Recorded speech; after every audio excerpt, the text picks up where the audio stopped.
What has he done to this chair? It's like got hair all over it and it's really small. That's the wrong chair. Oh, really? Yes. Oh. Hey guys, welcome back to Climbing Daily. Today on the Wednesday news show, we have big 9C news, some ascents from the Himalayas, and obviously all the catch up from the bouldering and speed climbing World Cups. What's up first though, Terry T? Obviously the 9C news. That's Seb Bouin. Yes, Seb Bouin. Seb Bouin has made the first ascent of his long-standing project, DNA, in the Verdon Gorge, France, giving it a proposed grade of 9C. Making it currently only the second route of that grade in the world.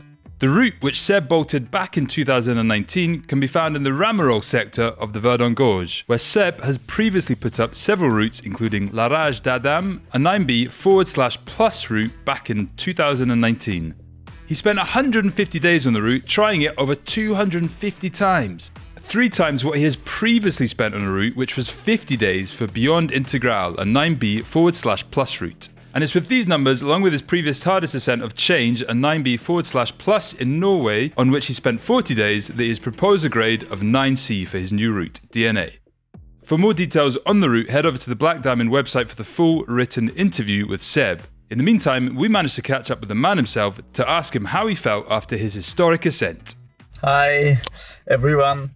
So, a short interview for DNA, the last big project I did in the Verdon Gorge.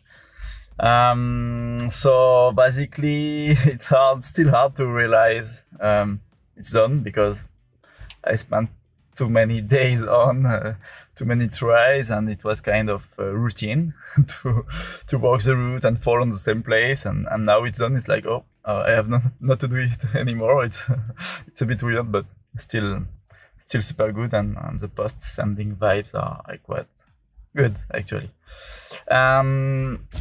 So yeah, where to find the motivation to try such a hard route? It's I think it came from maybe the whole process. I bolted the route and it's on my home climbing place. This is help a lot because it's not so far. I have not to travel too much to go there. And it helps a lot on the mind because if it's not going well, I just came home and train and do other things and come back when I'm ready.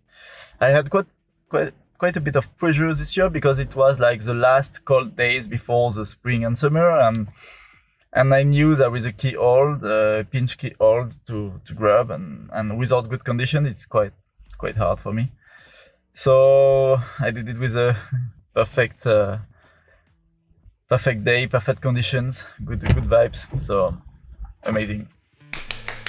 Complimenti. Complimenti. Very good, very good. It's very good to see a climber putting himself out there, putting a 9C route out there, the second 9C route in the world. Yes. Let's hope that Stefano Gossolfi doesn't come along and downgrade it. Let's hope this sticks, yeah. But I mean, 250 attempts. He really wants other people to come along and try it. Yeah. But that is a big investment. There's a lot of time to spend in the Verdon Gorge. But it's beautiful. It's a beautiful place. But at the same time, he does live there, so it's kind of easy for him just like to pop along. It's almost like you need to live next to your 9C project. That's kind of what Adam did with Silence. Seb is there in the Verdon. I'm going to sound very unknowledgeable here, but okay. Silence was in Czech Republic. Norway. Oh, right, okay. But I mean, he went over there, built a gym just to like warm up and then climb Silence. So that's a lot of commitment, for one route. True. And he's also got his big RV that he takes everywhere with him, and his big team, and he takes a mattress, like a double mattress. The bouldering crash pad. I was talking the thing that he sleeps in, but no, I'm kidding. That is in the video though, of Silence. Takes his own cook. He's not Roger Federer. But no, it's good. It's good. And I, like I said before, I like the way that like climbers, when they use the kind of scientific theory, the mathematical theory of like, right, 50 days on this route, that's a 9B. Therefore, if I take 250 days on this route, it's going to be a certain route kind of thing. So actually, if you work that out, it does make sense that this one is a 9C. However, he is the first ascensionist. He is working out the moves, so that gives you another couple of extra days you have to spend on it, kind of thing. But he was also like alone trying it. I feel if you're a first ascensionist and you try it with other people, then maybe you can get more of a balanced opinion on the grade of the route. Instead, like Adam, like on Silence, he was alone. So I wonder how many days of those 250 days it was belayed by his mum. She's a very good belayer. Isn't she also like a really strong climber? I'm sure she is. But she does belay him quite a lot, doesn't she? Ma'am? Yes, sweetie? Could you do me a favor? Next, we're going to climbing news. Over the weekend, we saw the first Speed World Cup of the year in Seoul, South Korea. Both men and women's speed world records were broken in the qualifying round. Kiromal Katibin from Indonesia stopped the clock at 5.17 seconds, and Alexandra Miroslav broke again her own record by setting a time of 6.64. In the finals, she also went on to take the gold medal with a clean run. However, in the men's category, the final race was so dramatic, with multiple false starts. The podium was a full Indonesian affair, with Frederic Leonardo getting the gold. Bouldering was up next, and in the women's final, for the first time in a while, we didn't see Janja Gambret, since she decided to take some time off. It was still an incredible and spectacular event, with Brooke Rabatu topping out 3 boulders to get a bronze medal. Oriane Berton was inches away from her first senior gold medal. She started off with a flash of boulder number 1 and in total got 4 zones and 3 tops. Only Natalia Grossman could beat her, and she did by topping out all 4 boulders. In the men's final, Paul Jenft was the only non-Japanese climber, and I guess it comes with no surprise that on the podium we just saw the Japanese dominance. Yoshiyuki Ogata with 3 tops secured the bronze medal. Tomoe Narasaki and Kokoro Fuji battled it out for gold, and they were only separated by attempts. Kokoro, climbing in his iconic robot style, flashed boulder 3 and took less attempts on boulder 4, another gold medal for his collection. So is this a new era of Asian domination in competition climbing that we're seeing? Not necessarily. However, maybe this time they were lucky with the time zone. Less traveling for them. But yeah, definitely a show of strength in the bouldering, full Japanese podium, and on the speed, full Indonesian podium. Yeah, impressive. Definitely. And then in the women's, it's good to see that everybody else got a little bit of a chance now that Janja Gambret wasn't competing in that one. Yes, again, not a surprising list of females in the finals. Stasha got in 4th, actually, and obviously she battled it out. Shows, like she's always a cool competition climber to watch. True, and I was also impressed watching the highlights of the American team. Yes. So 2 in the girls bouldering podium and 1 on the speed podium as well. Yeah, Emma on speed got bronze. Yeah, I was impressed. So I think they're like, obviously the US team are obviously doing something right, Yeah, I mean Natalia has always been up there with Natalia in the past year as well. Yeah. Natalia's been up with Janja. Did I say that? Yes, I meant those 2. That's what you meant? That's what I meant. Anything else from that you want to make a note of? I honestly still need to watch the full bouldering final. Oh, really? Because it was during the day, and you saw the highlights from YouTube and Instagram and stuff. Yes, but I quite like watching the comp. Yes, true. Yes. It's not always possible though, is it? You got a busy lifestyle. I mean, it was Saturday afternoon. I'd rather, it was a beautiful day. I'd rather go climbing. But it was fair enough. All right, next up we got reports of No-Kopote Only having another repeat. Ep.1997 reports that 17-year-old Ukrainian climber Illya Bakhmet-Smolensky has made the 4th ascent of the Fontainebleau route No-Kopote Only.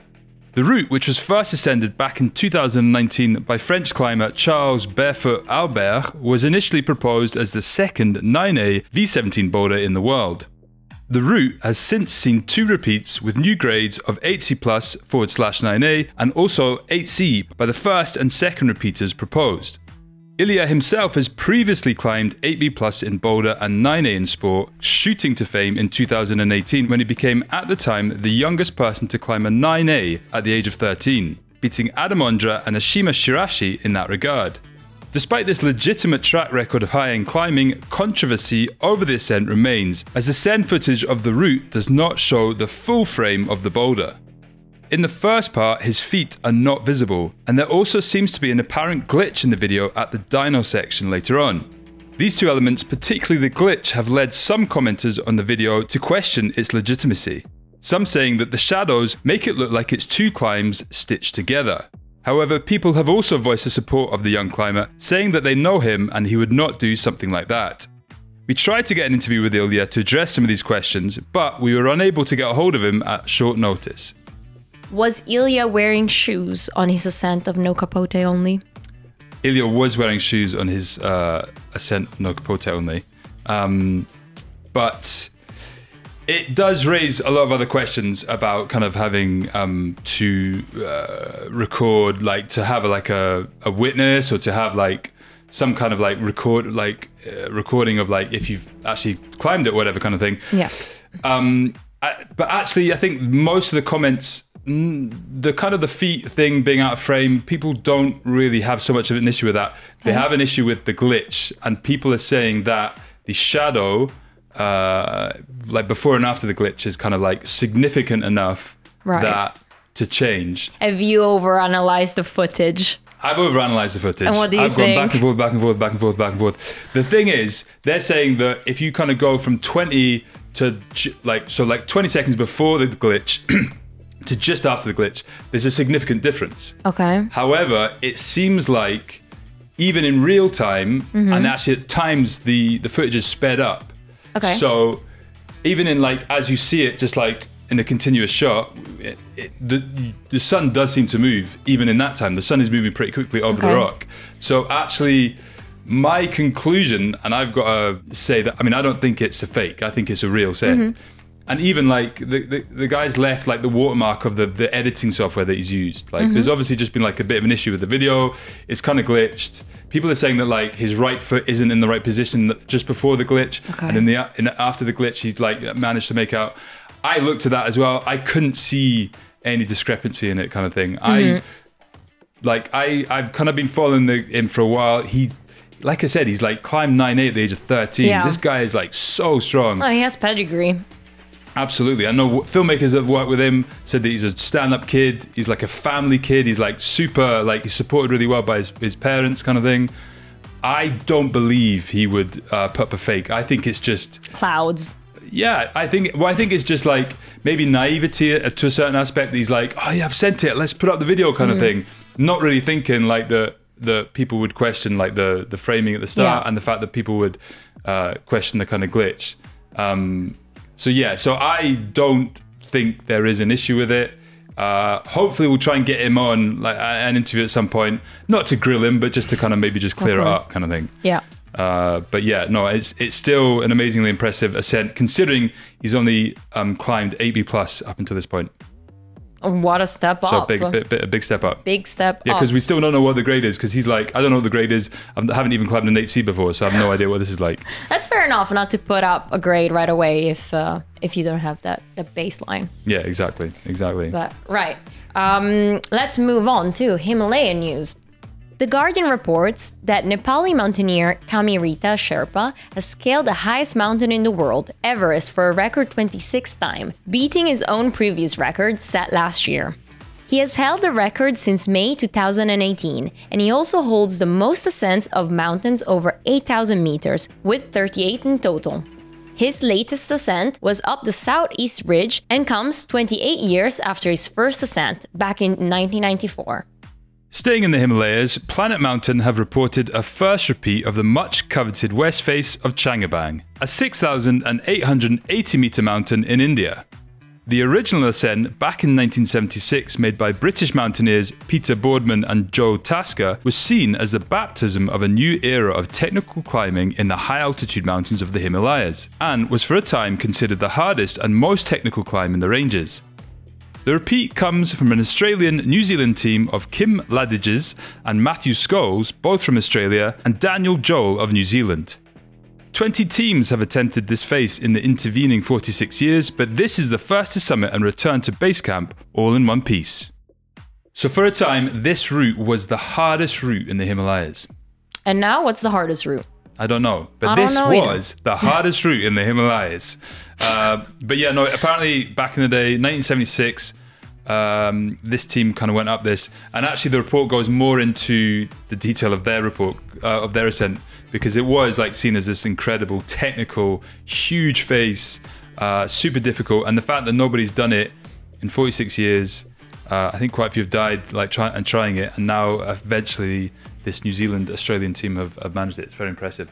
Yeah, from all those attempts that went wrong, I guess it's quite telling of how difficult it is. Indeed. And then also I just want to give a shout out to Kami Rita-Sherpa for extending his own record. Yeah. You know, nobody's gonna beat that for a while, I don't think. I think he's within, like, he's held it since May 2018, so like nobody else has done more than 23 or 4, I think. So how does it work with the world record book? Do they just give him a new placard every time? That's a good point. Maybe they just like give him a phone call and say, hey, well done, we'll email you your certificate.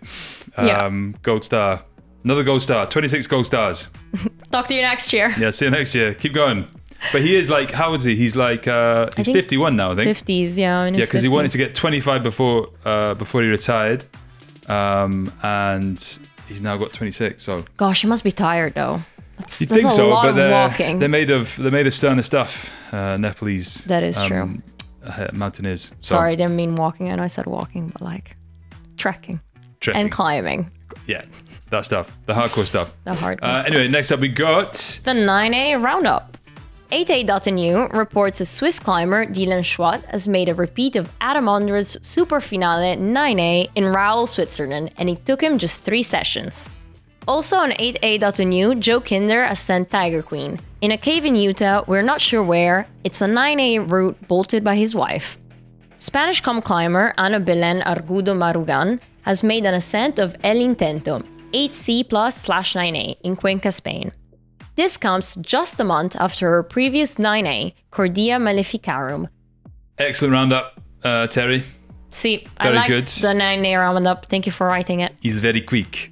Very quick this week. Yeah, because everybody was in South Korea. Doing other stuff. Or in Europe, because there was also the bouldering European Cup this weekend. True. There were so many competitions. But we didn't report on that one. Pick and choose. Pick and choose. What's next?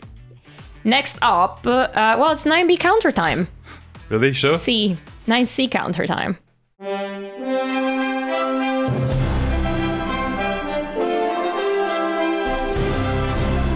Right, so we got one thing to add, and it is a 9C.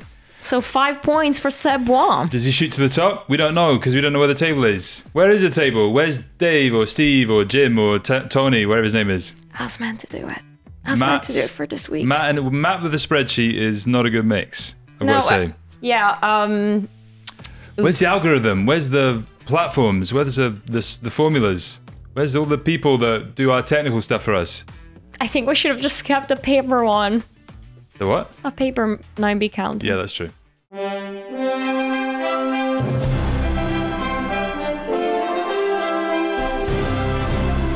Okay, shop stuff. What are we doing? We're talking about merch because at last Epic TV has some merch, and Teresa's going to show you exactly what that means. Her microphone's kind of in the way, but there's a cool design in the background. We got grey hoodies. On screen. We got black t-shirts. I've got the same kind of thing on the back as you. Grey t-shirts, hoodies, beanies, new tights, buff, leggings, bright colors. Yeah. We're just listing things. But basically, yes, go check out the Epic TV merch, because it's all in stock. Merch. Love that word. That is very exciting. Yes. Next up, we've got some medias. Medias. Okay, so I'm going to talk about this. Basically, we have a film with a guy called Ben Hanna. Ben Hanna? Yes. Ben Hanna, right? I really like Hanna. Just, Hanna. Just we call him Hanna. So this is Hanna. Here's a little teaser of Ben Hanna. I mean, I think like something that was really scary for me coming here was like, I kind of felt like I was making a really poor decision. Dropping the top for sure. I'm blowing it again.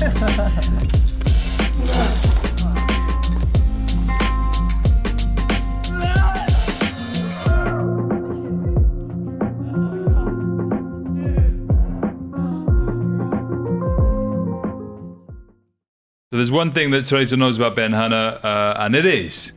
Oh, nothing. That he made semifinals in Meiringen for the first time after like 6 years of competition climbing. Really? Yes. Excellent. Something Another like testament to the American coaching team. Yes, Josh indeed. Larson. Well done. Indeed. Yeah, so that film is coming out on Thursday. Stay tuned to that. It's a good one. It's basically him smashing a whole bunch of different 8C plus 9A routes. Shot very nicely by a filmmaker called Paul Doffling. So big up Paul, big up Ben. Can't wait big to up see Teresa it. for knowing that fact about him in the semi-finals. Next up, we got a chit chat. We got a chit chat. Yes. Go on then, introduce the chit chat. Well, this week's What's discussion. the question? What's the question? Big question. Do climbs need to be filmed in order to be true? Okay, what's your opinion? No. Everybody could just go out there and climb whatever they want to climb. You can leave your phones in your pockets and just enjoy the day, right? And then it's just anarchy everywhere. Like people just we have to take people on their word. Is that what you're saying? Honesty. That's what climbing is about, isn't it? Unbelievable. I mean, Gotta be honest. the thing is, even if you do get video footage, It gets questioned. it gets questioned anyway. So I think that I had a really good point about this before, and I can't remember what it was. It was effectively that that aside, Illya's aside, like, you know, I think like if we've had like instances in the past whereby people have kind of gone out and they've like basically not they've done stuff but they haven't like done stuff, and there's been like controversy and it's like made a whole bunch of people kind of fall out.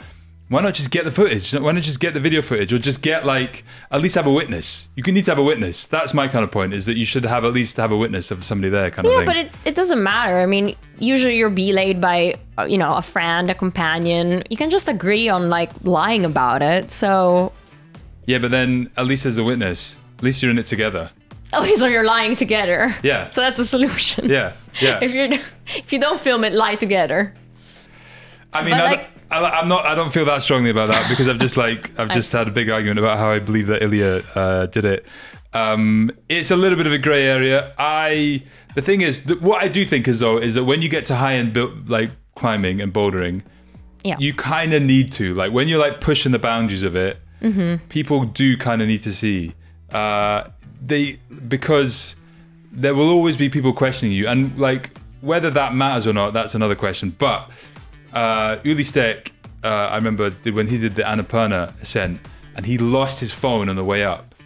And it was Uli Stek, and like of all the people that could go and solo Uli Stek and do this incredible kind of ascent, it was Uli Stek. But there were real disbelievers that he didn't do that ascent because he dropped his phone and he didn't have a summit photo, basically. And he soloed it. He was on his own, wasn't it? Soloed it on his own, like, in his normal kind of style. Did it.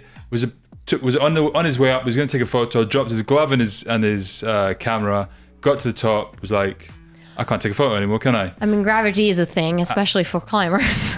Exactly.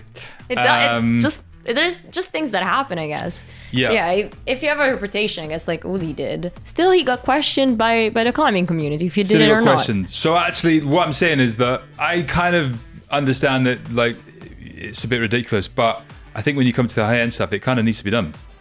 What about shooting things afterwards?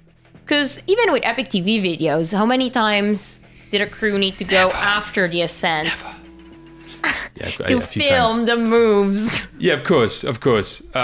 There is like nothing quite like getting that video footage of when you send the route kind of thing. Raw send footage. And it doesn't even matter where you film it from. If it can be from the ground, it could be whatever. That's always pretty impressive. But yeah, no, it's a tricky one, but I think when you're pushing the boundaries of the sport, you kind of need to have like at least a witness. Yeah. I feel bad saying that because I've just really, the whole Illya thing, I believe him, so whatever. But he recorded it. He filmed it. He did film it. I think like the fact is he recorded it, and like there is evidence there. Like. Yeah. And like we know that glitches and stuff always happen when you film. Like anything can go wrong. It's technology. It's still not, bulletproof. So yeah, you can forget to press record. Anyway, comment of the week. That was a interesting discussion. To film or not to film? To film or not to film? Occasionally. Which seems a silly question coming from us. Because of course we would say that we want to film. Anyway. Comment of the week. Help me out. Go. Yes. Where is your comment of the week? I don't know. No. I want you to say yours first, please. We need to sing. No. We got the guy. Cut to him. It's time for the comment of the week.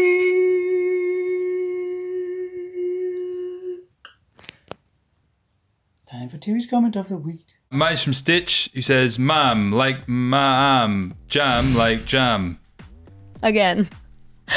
No idea what that means. It's of a root.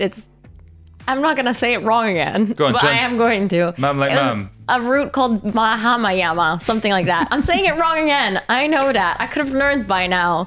Mahamayama. Mahamayama, that one, yes. Maybe. Mahamayama. Okay. Thanks, Stitch. Stitch. Good comment. Somebody says, I'm picking this comment because it has 65 likes. Demilts, he says, come on guys, please don't put spoilers in the title just a couple of days after the event happened. Yeah. 65 likes. People Yeah. agree with him. I agree too, but then... Well, that should have been the talking point, not the video stuff. Oh.